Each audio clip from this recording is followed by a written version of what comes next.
En primer lugar, daros las gracias desde Silencio Barcelona por conectaros. La verdad es que para nosotros nos hubiera encantado hacer esta conferencia de manera presencial, pero las circunstancias que nos rodean y más por el motivo por el cual tenemos hoy la conferencia, que es por el virus que tenemos en estos momentos y como compañero un poco de viaje, entre comillas, ¿no? Pues nos obliga a hacerlo de manera online. Bueno, el título de la conferencia lo sabéis, cómo vivir en tiempos del COVID. Y tenemos aquí con nosotros, nosotras llevamos la mascarilla porque estamos aquí juntas en una sala. Aquí tengo a mi izquierda a la doctora Irene Fernández. Ella es doctora internista del Hospital de Sant Pau y también está en el servicio de urgencias. Ella ha estado en primera línea con todos los ingresos del COVID, de la primera oleada y ahora de la segunda. Y bueno, nos explicará un poco, pues bueno, el motivo un poco de la conferencia, ¿no? Por otro lado tengo a a Guillermina Suñé.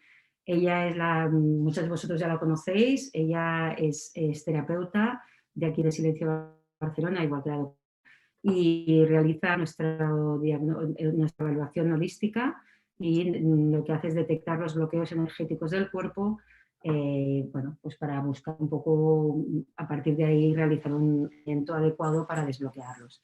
Y luego con nosotros también está, y no en esta sala, Patricia Suñé, que es psicóloga y que también nos hablará de esta parte emocional, que también, bueno, de cómo sobrellevar estos momentos, ¿no? Que están siendo bastante duros y sobre todo demasiado largos. Bueno, sin más dilación os paso a la doctora y nada. Luego, en todo caso, estáis silenciados todos. Cuando demos paso a las preguntas os desilenciaré para que podáis hacer preguntas. Gracias. Hola, buenas tardes. Muchas gracias, Susana. Bueno, COVID-19, una pequeña presentación de fondo. Bueno, ¿qué es el COVID-19? El COVID-19 es un virus de la familia de los coronavirus, que es una familia que ya conocíamos ampliamente. Son virus que suelen dar infecciones respiratorias, un resfriado común. La vía de entrada y de salida del virus, que es lo que más nos preocupa. La vía de entrada de este virus es la vía respiratoria, ¿vale? Entra por la nariz, por la boca y en menor medida, porque es más difícil, porque la entrada es más pequeñita, por el lagrimal. Por eso personal sanitario, que estamos muy próximos a los pacientes y que además hacemos pues, la enfermería cuando hace el aspirado, las pruebas de detección o cuando vas a intubar a un paciente, estás muy cerca y tienes más riesgo porque además el paciente no lleva mascarilla, por eso nos cubrimos también con gafas. Pero en la vida diaria fuera de un hospital no es necesario porque ya digo que la entrada es muy pequeña y lo que hay que cubrir es la nariz y la boca. Entonces, en principio siempre se dijo que el virus sale en gotas grandes, ¿no? Que cuando hablas, cuando toses, cuando estornudas, este virus sale en unas gotas que son de un tamaño suficiente, bastante grande y duran en el ambiente un poco rato porque por gravedad se caen y se quedan en los sitios que tienes alrededor.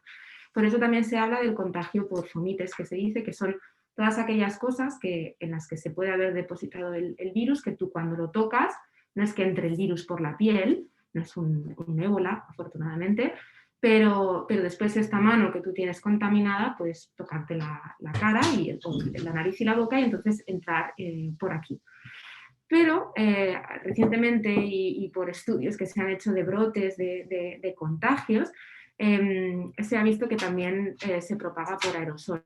Esto quiere decir por unas gotas mucho más pequeñas que se van dispersando en el ambiente solo por respirar, al hablar y con mucha más facilidad cuando alguien está cantando o cuando está gritando o cuando está fumando o cuando está, por ejemplo, tocando un instrumento de viento. ¿Vale? Aquí veis una gráfica en la que se ve, pues, cuanto más tiempo estás en un ambiente, ¿no? Más posibilidades hay de que ahí se esté acumulando esas pequeñas gotitas con virus. ¿Qué síntomas da este virus? Este virus en la mayoría de las personas pasa asintomático. La mayoría de las personas tienen la suerte de no tener ningún síntoma. El problema de esto es que esta gente que está aquí, lo veis aquí, por ejemplo, que va sin mascarilla y está en una terraza, no están a distancia, alguno probablemente esté fumando y están demasiado cerca, ¿no? Y a lo mejor son asintomáticos y no se están dando cuenta de que están propagando el virus y que se lo están contagiando al que tienen al lado. Más cuadros clínicos, pues lo que ya todos conocéis: fiebre, fatiga, malestar general, dolor de cabeza, tos, dolor de garganta, dolores articulares, dolores musculares, diarrea. Y algo que sí que es peculiar de este virus, que es porque afecta el recubrimiento del nervio, es la geusia y anosmia, que es la pérdida del gusto y la pérdida del olfato. Esto, la gran mayoría de las personas tienen unos cuadros pues, que van de más a menos leves o graves de estos síntomas.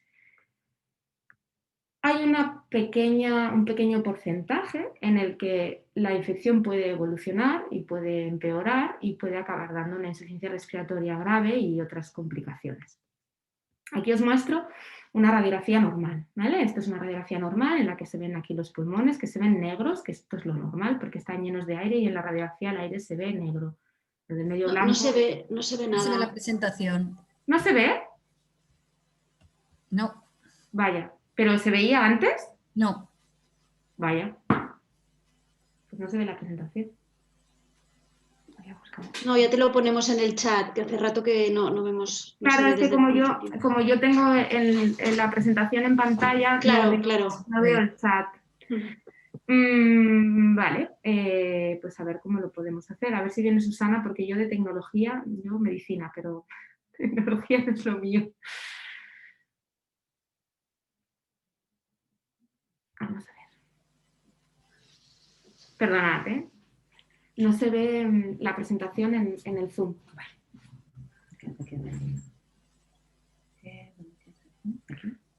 Aquí abajo. Y vamos aquí.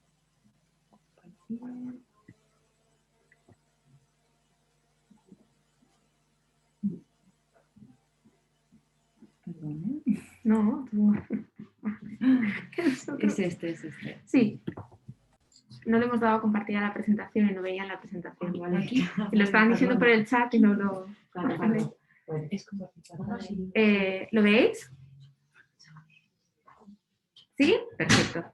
Vale. Ahora sí. Vale. Vale.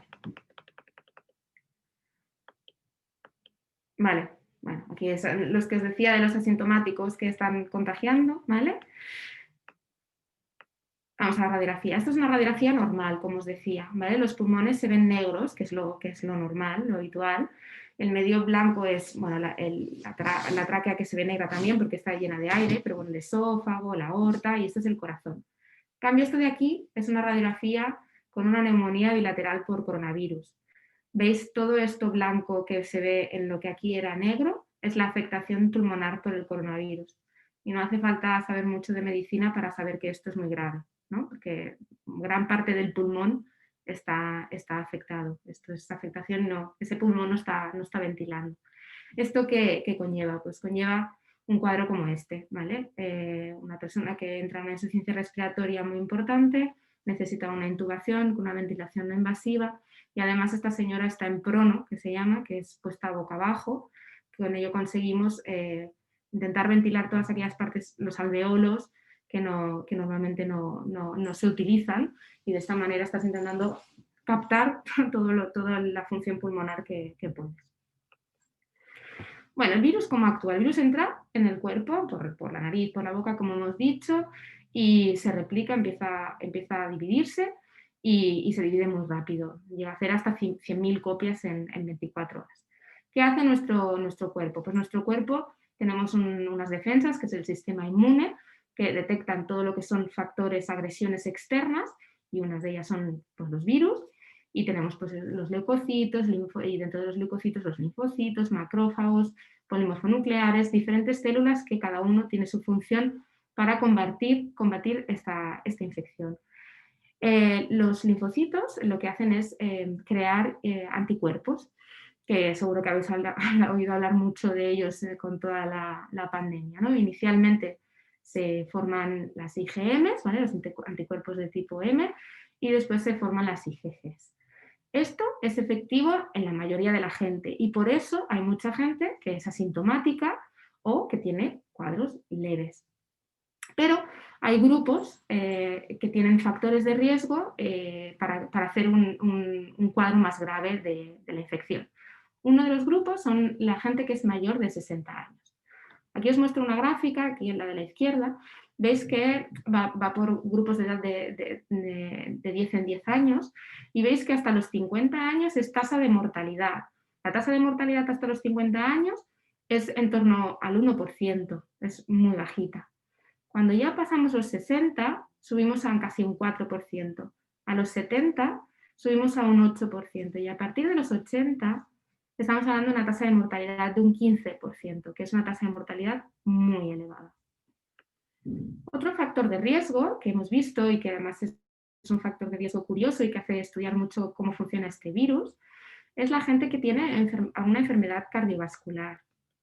Aquí también veis otra gráfica que también es tasa de mortalidad y veis que la comorbilidad, o sea, la patología de base que tiene más tasa de mortalidad es el haber tenido un infarto cerebral, el haber tenido un infarto cardíaco.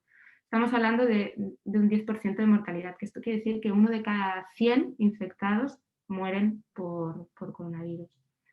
Y es curioso, me parece curioso compararlo, por ejemplo, con alguien que tiene una enfermedad respiratoria crónica de base, o sea, que ya tiene un pulmón que está dañado. En esta gente es un 6%, o sea, es una mortalidad más baja que gente que tiene una enfermedad cardiovascular. Y el tercer factor de riesgo más importante es la obesidad. Y a mí me gustaría hacer un inciso en esto porque es como el factor de riesgo en el que podemos incidir en estos momentos. Porque no nos podemos quitar años, por mucho que haya gente que quiera, y cuando ya has tenido un infarto sí que lo podías haber prevenido, sí que podías haber hecho prevención, pero en estos momentos si lo has tenido, ya lo has tenido, tampoco te lo puedes quitar. En cambio, la obesidad es algo en lo que sí que podemos incidir ahora. Si tienes sobrepeso y demás, puedes hacer para intentar disminuirlo, ¿no? y por lo tanto disminuir el factor de riesgo. Esta gráfica, sobre todo las dos primeras, se ve muy claro. ¿Veis por colores los grupos por índice de masa corporal? Un índice de masa corporal menor de 25 es un índice de masa corporal normal, es un peso normal. De 25 a 30 es sobrepeso. De 30 a 35 es obesidad y más de 35 es obesidad mórbida. En esta gráfica de aquí son pacientes que están ingresados, pacientes que tienen infección por coronavirus y pacientes que no tienen infección por coronavirus, ¿vale? De los que están ingresados en la UCI. Entonces, como veis, los pacientes que no tienen coronavirus, la mitad tienen un índice de masa corporal normal y la otra mitad es sobrepeso, obesidad mórbida. En cambio, de los pacientes que están ingresados en la UCI por coronavirus, llama la atención la gran diferencia, la mayoría, como mínimo, tiene sobrepeso. Estamos hablando de casi un 80% de todos tiene como mínimo sobrepeso y un gran porcentaje de obesidad mórbida. ¿De acuerdo? En esta gráfica estamos viendo gente que está en la UCI, pero además está con ventilación ya invasiva, ¿vale? Están intubados. Entonces, que están en la UCI, de los que están intubados, tenemos un pequeño porcentaje de gente con peso normal y en cambio la gran mayoría tiene pues eso, como mínimo sobrepeso y un gran porcentaje tiene una obesidad mórbida. En cambio de los que no están intubados, la diferencia es menor, hay más dispersión de todo. Entonces a mí me parece un factor de riesgo muy importante a tener en cuenta y ya digo que es un factor que podemos prevenir. La infección se habla de 3 fases y vamos aprendiendo más a medida que va va evolucionando y que, bueno, que vamos teniendo más experiencia, ¿no? Hablaríamos de una primera fase, que es la fase de respuesta viral, en la que bueno, el virus entra en el organismo y el sistema inmune se pone en marcha. Después estaría la fase pulmonar, que es la fase en la que el virus llega al pulmón y daña el pulmón por él mismo. El virus está afectando al pulmón. Pero después está la fase inflamatoria, que es una fase en la que la infección progresa por la respuesta inflamatoria del cuerpo. El cuerpo, lo normal es que el sistema inmune se dispare y empiece a activar, pero hay en casos que esta respuesta es excesiva, es muy grande. Entonces vemos que los marcadores de inflamación en el organismo empiezan a aumentar y esto confiere una mayor gravedad al cuadro, ¿vale? O sea, diríamos que la gravedad de este virus no es por el virus en sí, por la acción que tiene el virus en el pulmón, sino por la reacción que tiene el cuerpo contra el virus. Entonces, siempre hemos aprendido, porque esto al principio no lo sabíamos, lo hemos visto por ver casos y casos y casos, que los días críticos está en torno entre el séptimo y el 10º día de inicio de síntomas. Es cuando siempre avisamos a los pacientes, los que quedan ingresados en el hospital ya los estamos vigilando nosotros, pero hay pacientes que no tienen criterios de ingreso, no tienen una neumonía, no requieren oxígeno, no tienen factores de riesgo, no son mayores de 60 años o no son obesos y les damos el alta porque están, bueno, pues eso, tienen una infección por coronavirus, pero tienen poca clínica y pocos factores de riesgo. Pero a esta gente siempre les decimos que tengan en cuenta que si van empeorando poco a poco o no mejoran, como el momento crítico sería en torno a los 7-10 días de infección. Y ahí es cuando tienen que estar alerta de si tienen algún tipo de dificultad respiratoria o alguna complicación para venir al hospital otra vez. Y la otra cosa que también hemos aprendido es que este virus, dentro de toda la inflamación que da, puede aumentar la trombosis del cuerpo. ¿Qué quiere decir esto? Estimula la coagulación de manera que se pueden producir trombos. Y los trombos principalmente se pueden producir tanto en venas periféricas, pero también se pueden producir en el pulmón, y esto todavía empeora más el cuadro respiratorio. Por eso hemos empezado ya hace meses que empezamos a poner tratamiento con profilaxis con heparina en pacientes que quedaban ingresados en el hospital. De todo esto salió, por ejemplo, el bulo, que después hablaremos del tema de información sobre el virus, de que se tenía que dar aspirina o clopidogrel, que en realidad son antiagregantes plaquetarios, lo que están inhibiendo es la acción de la plaqueta, no de todo el sistema de coagulación, o sea que sería totalmente erróneo y equivocado. Bueno, preguntas frecuentes con las que me encuentro estos días y que la gente se suele hacer, ¿no? ¿Qué es un contacto estrecho? ¿Vale? Un contacto estrecho se considera un contacto con una paciente con un positivo durante más de 15 minutos, sin mascarilla y a menos de 2 metros de distancia, 48 horas antes del inicio de los síntomas. Esto es el contacto estrecho. Después, cosas que me gustaría resaltar. Hay que aislarse siempre que se tengan síntomas compatibles con coronavirus. Y en estos momentos en los que estamos, fiebre es un síntoma compatible con coronavirus hasta que no se demuestre lo contrario.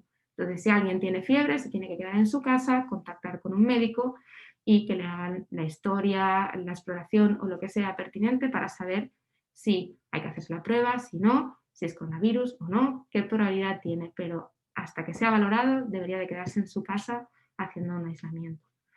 Todo aquel que esté pendiente de hacerse una PCR tiene que quedarse en casa, aislado. A aquella persona que se le ha hecho una PCR y está pendiente del resultado de la PCR, tiene que quedarse en casa, aislado. Y si ha sido realmente un contacto estrecho con alguien positivo, aunque la PCR salga negativa, tiene que hacer la cuarentena. Y esto es así. Y es la manera que podemos prevenir que esto se siga extendiendo. ¿Cuándo se debe de hacer una PCR? Pues se recomienda hacer una PCR entre las 24, 48, incluso 72 horas después del contacto. ¿Por qué?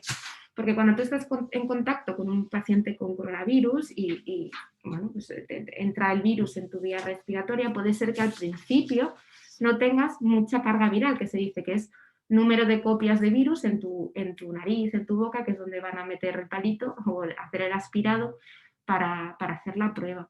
Entonces, si acabo de estar en contacto con alguien positivo, no tiene mucho sentido hacer justo en ese momento la prueba porque es probable que no te lo detecten. Lo que detectan con esta prueba es precisamente material genético del virus. Cuanto más haya, pues más probabilidades hay de que lo encuentren. Entonces, si haces una detección demasiado pronto, puede ser que no lo estés detectando y sea un falso negativo. Aunque insisto que si es un contacto estrecho, tendría que hacer la cuarentena igualmente. Y otra de las preguntas, de cara sobre todo ahora al invierno, que en principio vendrá la gripe, es la diferencia entre la gripe y una infección por coronavirus. La verdad es que el cuadro sintomático es muy parecido y lo único que habría un poco de diferencia, bueno, un poco no, una diferencia absoluta, es que el coronavirus da lo de la pérdida de olfato o la pérdida de gusto, y esto la gripe no lo hemos visto de momento nunca. Por otro lado, también os tengo que decir que nosotros durante los meses previos, o sea, después en verano, miramos siempre el hemisferio sur, miramos lo que está pasando en Australia para saber cómo va a ser la gripe ese año, porque ellos la tienen antes por la diferencia de clima, ¿no?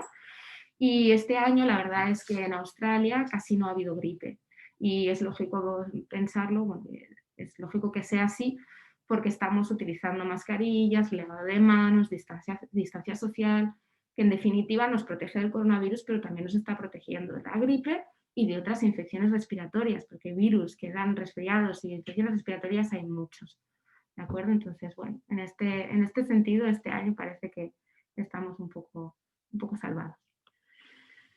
Bueno, ¿qué podemos hacer para prevenir la infección por coronavirus? Bueno, pues lo que ya sabéis, pero haremos más hincapié, ¿no? Mascarilla, porque pues por lo que os he dicho, ¿no? Entra y sale por nariz y por boca. Si esto lo tenemos tapado, estás haciendo una barrera de que salgan esas gotitas grandes o gotas pequeñas, me da igual, pero esto es una barrera y estás impidiendo que se esparza el virus por el ambiente.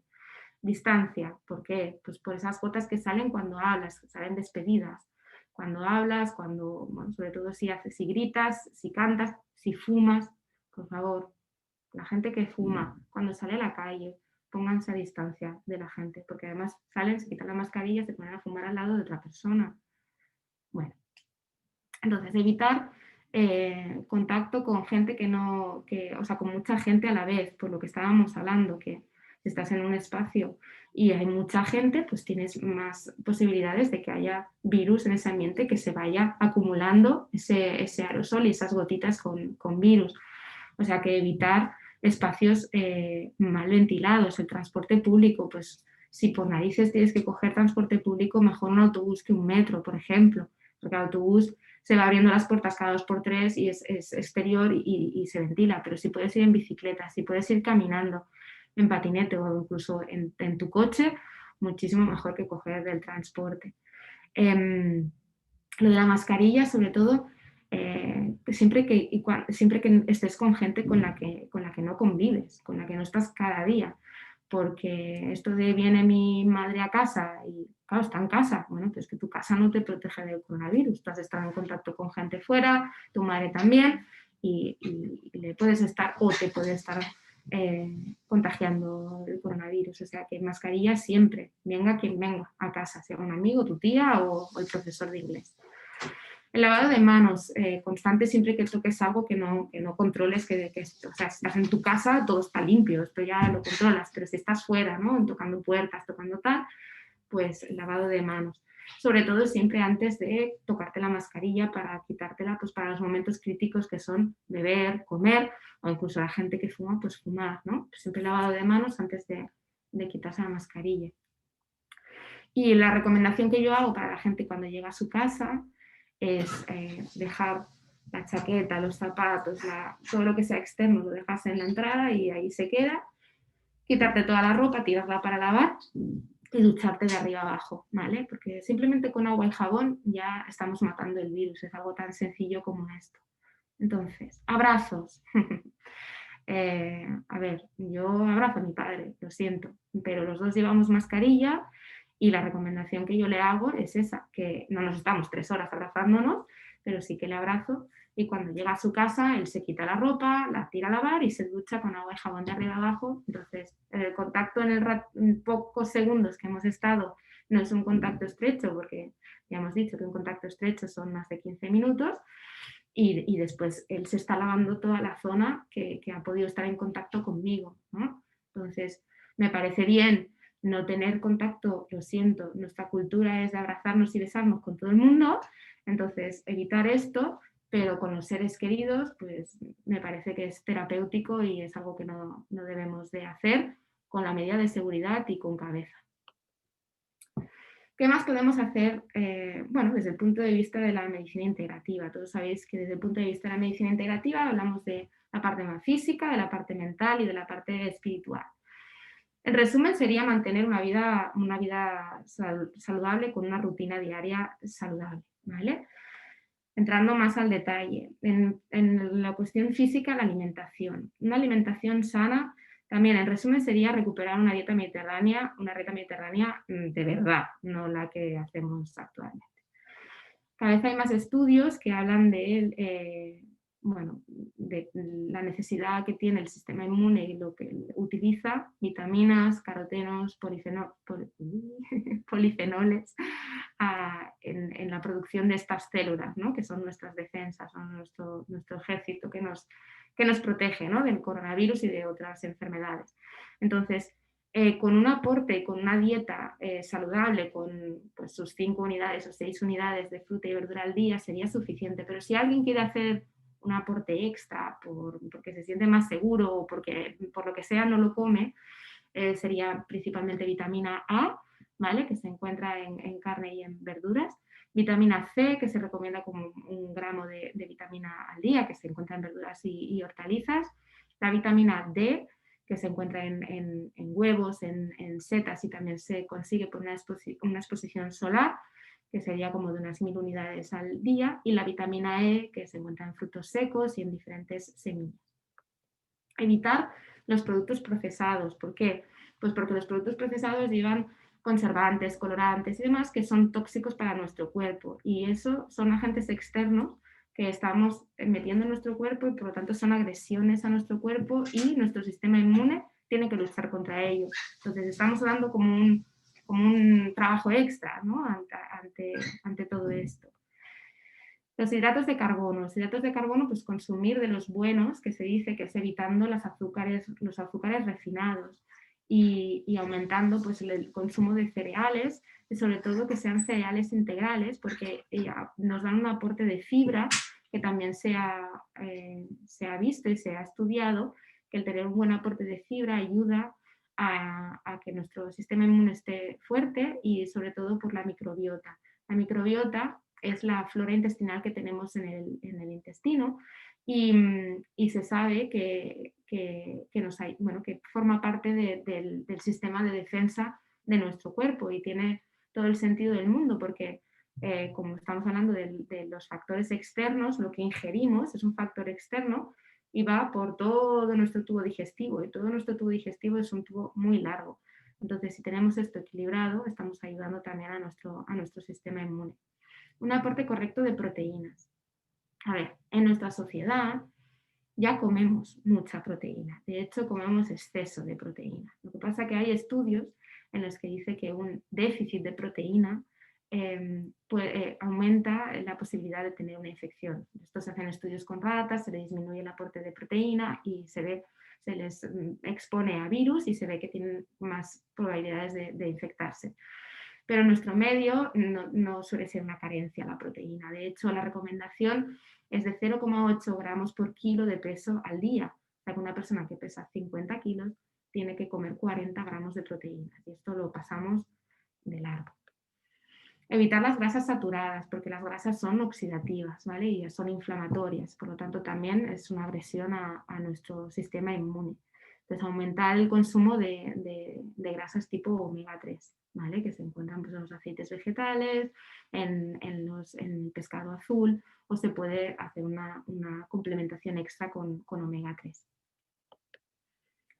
Los minerales, de los que están más, se usan más en el sistema inmune, es el zinc, ¿vale? Que se recomienda como unos 13 miligramos al día. Y después el hierro y el selenio, más que hacer un aporte extra de hierro y selenio, es que se ha demostrado que gente que tiene déficit de hierro o de selenio tienen más tendencia a hacer infecciones. Por lo tanto, tener un equilibrio en estos minerales estaríamos ayudando al sistema inmune. Y complementos que podemos, porque todo lo anterior lo podemos conseguir con una dieta equilibrada y sana, pero complementos que podemos utilizar, pues estaríamos hablando de hongos, que está demostrado que ayudan al sistema inmune, estaríamos hablando del reishi, del shiitake, del maitake, también plantas que todos conocéis, la equinacia, el propóleo, el tomillo, el saúco, la mirra, todos estos los podemos utilizar en forma de infusión, hay comprimidos, hay preparados, ¿vale? Y después los probióticos, porque como os decía antes, la microbiota es parte de nuestro sistema de defensa ante los agentes externos y conviene tenerla bien equilibrada. Como yo soy médico y tengo tesis doctoral, aunque me dedique a la medicina integrativa, me gusta que haya una base científica detrás y que haya una evidencia científica, ¿no? Y por eso os presento este artículo en el que se habla de precisamente en infecciones por coronavirus, la importancia de tener un buen nivel de vitamina A, de zinc, de vitamina C, de vitamina E, de los carotenos y los polifenoles, la vitamina D y la fibra, ¿no? Se estudió y la gente que tenía déficit en alguna de estas cosas se vio que tenía un cuadro más grave o que tenía más probabilidad de tener infección. ¿Qué más? Desde el punto de vista físico, pues la actividad física, el ejercicio, también se ha demostrado, y ahora os mostraré también un artículo, que hacer una actividad física regular ayuda a nuestro sistema inmune. Y esto, bueno, tiene su sentido porque la actividad física lo que hace es activar la secreción de una serie de neurotransmisores a nivel del sistema nervioso central y de endorfinas, que ayuda a estar en un bienestar, y esto colabora a tener un equilibrio y tener el sistema inmune fuerte. Y a mí me gustaría también incidir en actividades físicas tipo yoga o tipo tai chi, porque son actividades que complementan tanto la parte física como la parte mental y la parte espiritual, porque tienen su parte de respiración y de meditación. Y sería pues como una actividad física muy completa a nivel más integrativo. Aquí os muestro el artículo que os decía, ¿no? de la relación entre la actividad física y el sistema inmune. Entonces, desde el punto de vista mental, principalmente sería cuestión de controlar el estrés, controlar la ansiedad y combatir el insomnio. También hay estudios que demuestran que si se duerme no se descansa, si no se llega a fase de sueño profundo y se tiene la correcta fase REM, si se tiene estrés, si se tiene ansiedad, también altera el sistema inmune. Y desde el punto de vista espiritual, pues bueno, yo no entraré más, porque tenemos a Guillermina, que ahora os hablará desde su experiencia, y tenemos a la psicóloga, pero a mí me gustaría hacer un inciso en aceptar, ¿no? Aceptar la realidad. Yo creo que el conocer lo que está pasando y aceptarlo ayuda a adaptarse y a buscar las medidas de adaptación, de prevención y de llevar esta situación que es tan complicada pues de la mejor manera posible. Y bueno, todo esto sería el equilibrio energético y en esta parte os paso con mi compañera Guillermina, que domina el tema y os dará unos consejos al respecto. Hola, buenas tardes. Bueno, bien, vamos a hablar ahora esta parte de lo que es la energía, la parte energética, cómo nos influye y qué podemos hacer en este caso. Lo primero que hemos de preguntarnos es cómo desarrollar estas fuerzas de salud en mi interior. O sea, hemos de, primero una observación, observar, una prevención de qué puedo hacer, ¿no? No es cuando yo estoy enfermo la solución, sino antes preguntarse qué puedo hacer para tener estas fuerzas interiores y de dónde salen. La observación es lo más importante, creo yo, para ver y entender que hay dos tipos de energía que nos influyen. Una energía que no se ve, pero está, es la energía externa, que tiene que ver con todo lo que es, bueno, nosotros somos naturaleza y todo lo que es a nivel externo nos influye. Somos naturaleza porque estamos dentro del mundo. Hay el mundo mineral, el mundo vegetal, el mundo animal y el ser humano. Todos estos mundos, quieras o no, estamos dentro de la naturaleza y tenemos unos inputs o unas cosas externas que afectan desde ¿qué? Desde el sol, la energía solar, que quieras o no, afecta a que haya o vitamina D o desgaste de vitamina D. Y el sol, ahora que estamos en otoño, también es una energía externa que nos afecta en las estaciones. En otoño, ¿qué observamos? Observamos que las hojas de los árboles caen, pero a nosotros también se nos cae más el pelo. ¿Y qué hacen las hojas de otoño cuando caen? Lo que hacen es un manto a la tierra. ¿Por qué? Porque cubre la tierra. Hablaremos mucho dentro de, para mí la energía es el calor anímico, el calor de la naturaleza. Las hojas es un manto para la tierra porque la tierra necesita este calor. Si nosotros estamos o la tierra está fría, una serie de cosas.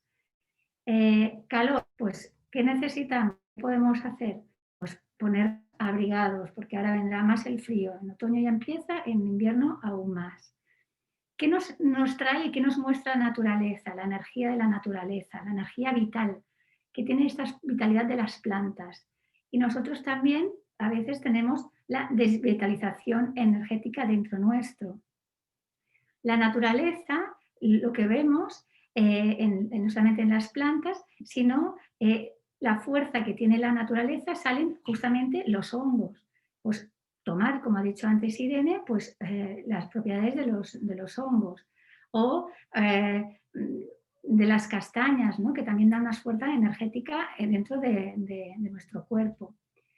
Luego, si necesitamos este calor, pues sobre todo también hacer baños de pies calientes. ¿Por qué? Porque si nos mojamos los pies calientes y encima ponemos algún aceite esencial, nos dará pues también este calor si venimos de fuera a un frío. O sea, primero es la observación de la naturaleza, que hay unas esencias energéticas que nos influyen del clima, también de la alimentación, etc. Y luego vamos a ver nuestra energía interna. Nuestra energía interna, lo que nos pasa es que tenemos que tener una conciencia de que tenemos 4 cuerpos. Lo mismo que la naturaleza, pues también tenemos 4 cuerpos nosotros constitutivos. Uno es el cuerpo físico, que sería como la parte mineral, ¿no? Los huesos. Luego tenemos la energía o cuerpo vital, que es esta vitalidad o esta fuerza que justamente cuando tenemos impactos externos nos baja la vitalidad. Luego tenemos el cuerpo astral, o que son las emociones, que justamente el COVID nos afecta muchísimo a mucha gente porque le baja este miedo, estos sentimientos, bajan la vitalidad. Y luego tenemos el cuerpo espiritual, que para mí se le llamaría el yo, ¿no? El yo es el yo humano. ¿Qué es el cuerpo espiritual, ¿no? Es un cuerpo de calor y pensamiento. Es un cuerpo portador también de autoconocimiento. Por lo tanto, lo que hemos de hacer es conocernos a nosotros mismos, ver que tenemos relación con la naturaleza y con nuestro yo interior. Si estos cuerpos, el físico, el emocional, el vital, el espiritual o el yo, no están acorde, es como el hombre tripartito, ¿no? Si yo pienso una cosa, siento otra y no hago lo que tengo que hacer, no hay un equilibrio, entonces hay una desconexión. Y esto pues lo que hace es debilitar y que tú no reacciones y no haya un equilibrio energético. Entonces, recomendaciones, observarse uno mismo y sobre todo intentar fortalecer y darse cuenta del cuerpo vital y de todos estos cuerpos que nos influyen.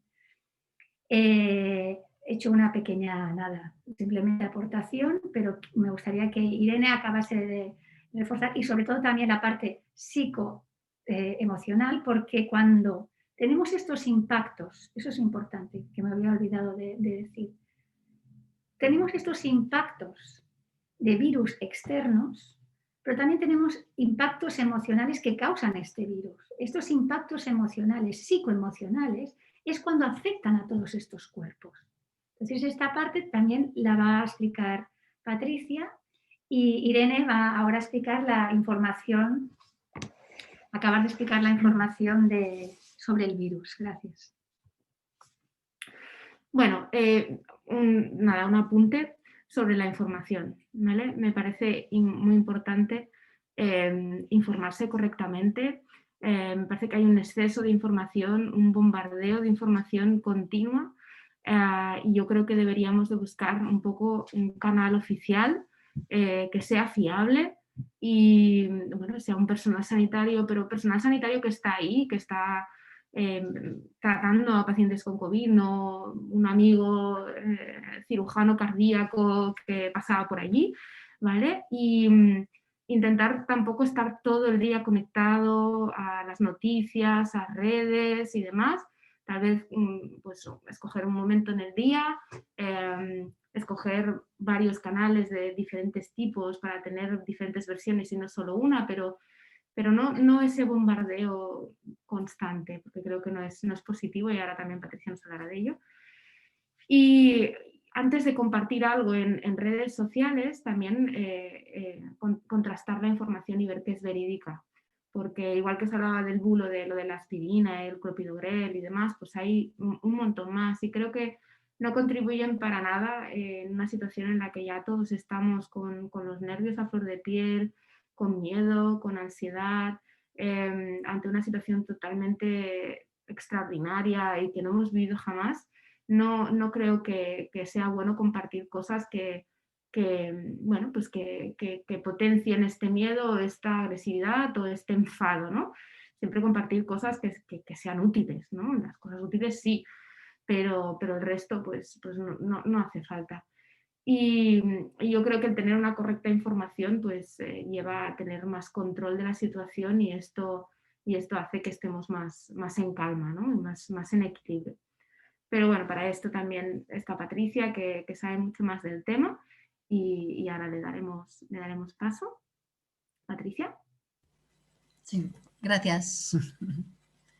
Bueno, yo simplemente me gustaría hacer un poco de un pequeño apunte, ¿no? De la parte, digamos, más desde la parte anímica, que tiene que ver con la psique, y de alguna manera establecer este pequeño puente, ¿no? Hemos hablado de la parte, digamos, médica, más referida a lo que es el aspecto físico, todo que evidentemente también teniendo todo el aspecto emocional en cuenta, y luego Guillermina nos ha hablado más de esta parte más intangible, más energética, de esta conexión, ¿no? Con los elementos naturales, y a mí me gustaría hacer como una especie de puente, ¿no? Entre estos aspectos físicos y estos aspectos más espirituales, que sería, digamos, esta parte más anímica, que de alguna manera podemos verla o se manifiesta, se hace, digamos, visible a través de lo que es nuestro pensar, por un lado, nuestro sentir y nuestro hacer, nuestra voluntad, ¿no? Podríamos decir. Entonces, un poco también, como ya apuntaba Guillermina, se trataría, ¿no? En estos tiempos, y como bien indicabas, ¿no? Donde hay un exceso de información, donde digamos, hay una cierta invasión de inputs externos que nos producen muchas veces, pues digamos, una dificultad de poder digerir tanta información y además información a veces muy dispar, pues buscar estos momentos y buscar estar alineado, ¿no? Que ya apuntaba Guillermina, entre el pensar, el sentir y lo que acabamos haciendo. Entonces, de alguna manera, cómo podemos ayudar, ¿no? a este mantenernos firmes en nuestro pensar, en nuestro sentir y en nuestra voluntad. Bueno, pues hay maneras de ejercitar todo esto. Se hablaba también del tema de la meditación, por ejemplo, ¿no? Que es entrar hacia uno mismo. Hablabais de este autoconocimiento. Bueno, pues es un poco empezar, como decía Guillermina, a observar, pero no solamente la naturaleza, sino yo ahora en este sentido diría observarnos también a nosotros mismos. Es decir, cómo establecemos nuestro pensar. ¿Vale? Nuestro pensar habitualmente es un pensar asociativo. Es decir, te entra un input, se dispara muchas veces el mecanismo del pensamiento y acabamos haciendo asociaciones encadenadas. No hay un control, no hay un parar. Un poder, de alguna manera, dictaminar qué es lo que estoy pensando realmente o si estoy pudiendo pensar aquello que quiero pensar. Entonces, bueno, hay propuestas de ejercicios, ¿no? Para poder, de alguna manera, no me gusta llamarle control, pero sí educar, ¿no? este pensar y poder fijar nuestra atención y nuestra concentración. ¿Vale? Y son ejercicios básicos como por ejemplo coger cualquier elemento, digamos, simple, ¿no? Una pluma, un bolígrafo, un clip, y poder dedicar 5 minutos, ¿vale? A observarlo y pensar sobre esto, ¿vale? Sobre cómo está hecho, desde cómo se ha fabricado, cómo es físicamente, quién lo ha podido hacer. Y este ejercicio que parece tan sencillo a veces es bastante más complicado, pero de alguna manera los beneficios que tiene esto es poder que de alguna manera ejercitemos la capacidad de poder estar unos minutos, y pueden ser 5 o pueden ser 3, ¿vale? Pensando en un objeto sin que se nos vaya el pensamiento a otras cosas asociadas a lo que estamos mirando. Por ejemplo, pues esto, que estoy mirando la pluma y acabo, pues mira, es azul, y de pronto, uy, azul, el jersey, hoy tengo que poner una lavadora, ¿vale? O tengo que ir a buscar no sé qué. Esto es lo que nos pasa habitualmente. Entonces son pequeños ejercicios que pueden ayudar a tener, digamos, esta calma en el pensar. Y esto realmente, digamos, que nos ayudaría mucho luego de cara a la meditación. O sea, son pequeños ejercicios que además pueden favorecer el que luego, digamos, podemos meditar pues más ampliamente.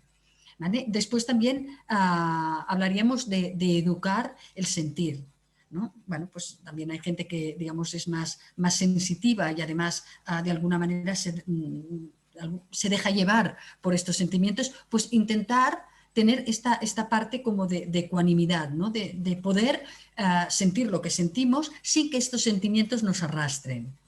¿Vale? Y entonces observarnos, porque ya digo, hay gente que bueno, pues le cuesta más, hay gente que le cuesta menos. Bueno, pues cómo estamos nosotros, ¿no? Durante el día, si esta invasión de noticias, por ejemplo, y son noticias que no están acordes con mi pensar, pues esto me arrastra, ¿no? Y me lleva y me crea un malestar. Bueno, pues lo que decías, ¿no? También podemos pues intentar no estar permanentemente recibiendo todos estos inputs, ¿no? Para poder mantener esta calma, pero también observarnos a nosotros mismos y decidir, bueno, pues a ver si soy capaz de escuchar esto sin que esto tenga una afectación, ¿vale? En que se me lleve, ¿no? Y esto, pues cuando tengo ganas de llorar, lloro, pero no me arrastro en un llanto desconsolado. Y cuando río, pues me lo paso bien y disfruto y río, pero sin que aquello se me lleve O sea, es el tema de la presencia del yo. Al final es estar siempre presente en todas las polaridades que nos podamos ir encontrando. Y observamos dónde estamos. Y luego, por último, también pues, el poder decidir qué quiero hacer en un momento dado. Y esto se refiere pues, también a fortalecer nuestra voluntad y se pueden hacer con ejercicios tan sencillos aparentemente y tan difíciles de ejecutar como decidir, pues mira, a las 3 me voy a tocar la nariz con el dedo índice derecho. Y decidir y hacerlo, acordarse de a las 3 hacer este ejercicio. Son ejercicios que parecen muy básicos, pero que de alguna manera nos pueden ayudar a fortalecer, ¿no? Pues nuestra capacidad de realmente hacer bueno, pues cosas que aparentemente no tienen ninguna dirección, pero que fortalecen porque yo lo quiero hacer. Entonces están fortaleciendo mi voluntad. ¿Vale? Y entonces es como ir hacia adentro y poder observarse uno mismo y ver dónde está, ¿no? Y es como también buscar esta parte del yo, de que pueda estar bien centrado y que no se nos lleve todo aquello que está pasando a nuestro alrededor, que ahora hay muchísimo movimiento, ¿vale? Y esto nos permite también, pues, controlar nuestros miedos, nuestras emociones, ¿vale? Nuestros sentimientos, y nos permite también hacer lo que tenemos que hacer, un poco como decías, de alguna manera, pues, ¿qué puedo hacer yo en estos tiempos? Bueno, pues puedo alimentarme bien, pues me focalizo en actuar al respecto, ¿vale? No me quedo en el pensar todo lo que debería o lo que está pasando, no, bueno, pues yo decido alimentarme bien, pues esto es lo que voy a cuidar y es lo que voy a ejecutar. Y de esta manera podemos ir alineando nuestra parte, nuestra psique, ¿no? Nuestra parte más anímica.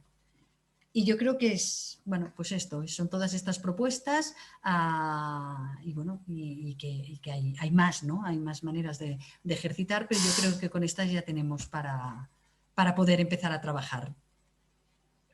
Bueno. Muchas gracias, Patricia. Palabra. Bueno, con esto ya concluiríamos la conferencia.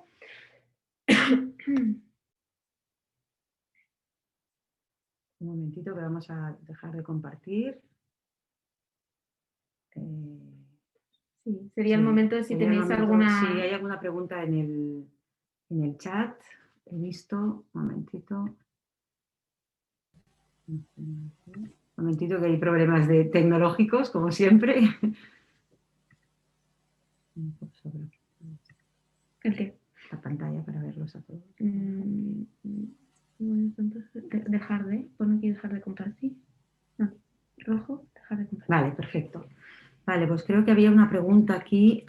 Buenas tardes, tengo una pregunta. ¿Puede una persona que ha estado en contacto con un portador del virus actualmente está en la UCI, que ha dado negativo a un primer test realizado hoy y tiene un test programado para dentro de 4 días, contagiarnos? Sí, o sea, entiendo que el que está en la UCI es positivo y el contacto ha sido estrecho.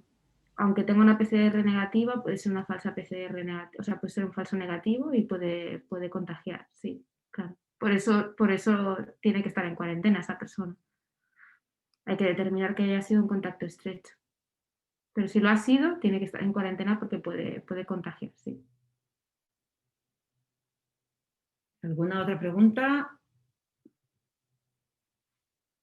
Si alguien tiene pregunta y la quiere hacer en directo, podéis desilenciaros y hacerla si queréis directo, si no la queréis hacer por chat. ¿A partir de qué día dejas de contagiar? ¿Se sabe? Es una gran pregunta. A ver, en principio la cuarentena se levanta en asintomáticos, o sea, en contacto estrecho, PCR positiva o negativa, PCR negativa asintomático a los 10 días. Pero los que son sintomáticos PCR positiva son 14 días. En principio sí ya, y con 3 días asintomáticos, los 3 últimos días asintomáticos. Entonces se deja de aislar. Por lo tanto se considera, en general serían 14 días desde el inicio desde la PCR positiva, ya se podría levantar la cuarentena. Se dejarían de ser contagiosos.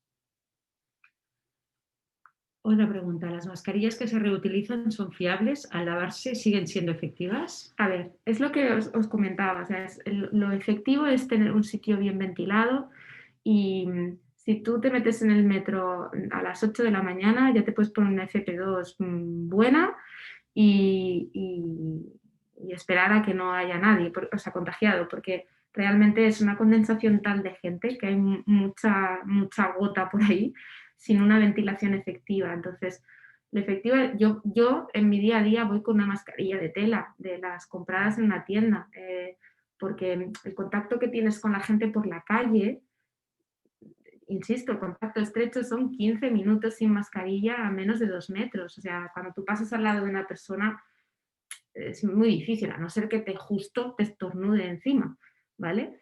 Pero obviamente llevo una FP2 trabajando porque estoy cerca, porque quiero estar cerca del paciente y no tratarle a distancia, que quiero acercarme, darle la mano si es necesario y auscultarle, pero en la vida diaria, a no ser que te vayas a meter en un avión, a no ser que te vayas a meter en un metro, a no ser que te vayas a meter en un sitio cerrado, sin una ventilación tal, con una mascarilla tela es suficiente. Otra pregunta. Porque mantienes la distancia y porque está bien ventilado. Si vives sola y tienes fiebre y se va complicando los síntomas, ¿en qué momento has de plantearte ir al hospital para que puedas ir por tu propio pie? Vale, ya os digo, o sea, hemos visto que cuando empeora normalmente son a los 7 días.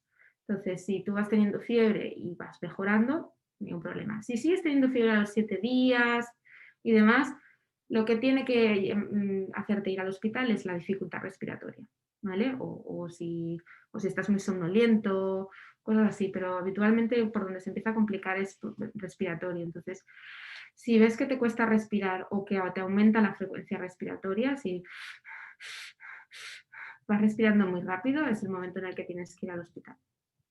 Y ya normalmente suele ser, si pasa, suele ser en torno a los 7 días de inicio de síntomas. 7, 10 días. ¿Sabes si los test, bueno, si quieres lee tú.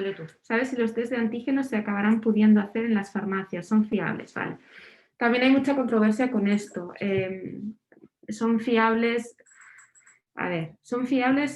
sobre todo en gente con síntomas y bien hecho y si lleva, pues eso, 24 o 48 horas de evolución de los síntomas.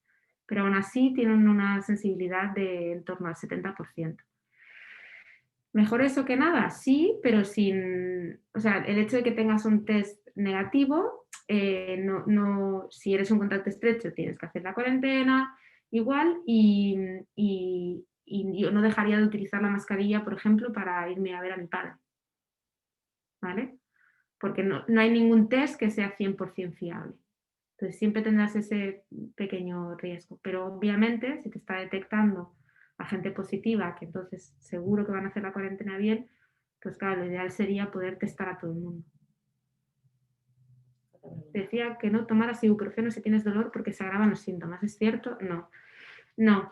Esto ocurrió también al principio. No es que fuera un bulo, pero sí que era por el bueno, yo no he entrado en cómo actúa el virus y demás porque me parece que es demasiado científico y no era el objetivo de la charla, pero parecía que los antiinflamatorios no esteroideos tipo ibuprofeno, Voltaren y demás podían empeorar, pero no es verdad. Sí que es cierto que intentamos evitarlos, o sea, si en el hospital, por ejemplo, damos paracetamol o nolotil, ¿vale? Pero la gente que toma ibuprofeno de base no se lo quitamos, se lo seguimos poniendo igual. Yo creo que ya se ha parado, ¿no? La batería de preguntas. Había un momento que han entrado varias y de golpe se ha parado. Bueno, pues yo creo que si no, ya hace ya una hora de que hemos iniciado la conferencia, yo creo que si ahora ya se pasa muy rápido. Yo creo que si no hay más preguntas, lo dejamos aquí. A ver, comentaros que la doctora pasa visita en Silencio Barcelona, que junto con Guillermina hacen un diagnóstico muy integral de la persona, tanto a nivel, bueno, pues analiza desde las últimas analíticas que tengas, cómo está tu sistema inmune, cómo estás de vitaminas y también la parte energética por parte de Guillermina y evidentemente Patricia la parte psicológica. También deciros que vamos a abrir ahora una línea COVID. Esta línea es una línea telefónica, en el caso de dudas que puedas tener, podéis contactar con Silencio Barcelona. Esperamos la verdad que no haya ninguna duda o que no tengáis que usarla, pero si lo necesitáis, que sepáis que va a estar disponible para vosotros. Y bueno, yo creo que si no hay más preguntas lo vamos a dejar así aquí. Y muchas gracias por vuestro tiempo. Es un placer ver que, bueno, pues vamos organizando cosas y os vais conectando. Y nada, hasta la próxima. Muchas gracias. Muchas gracias a todos.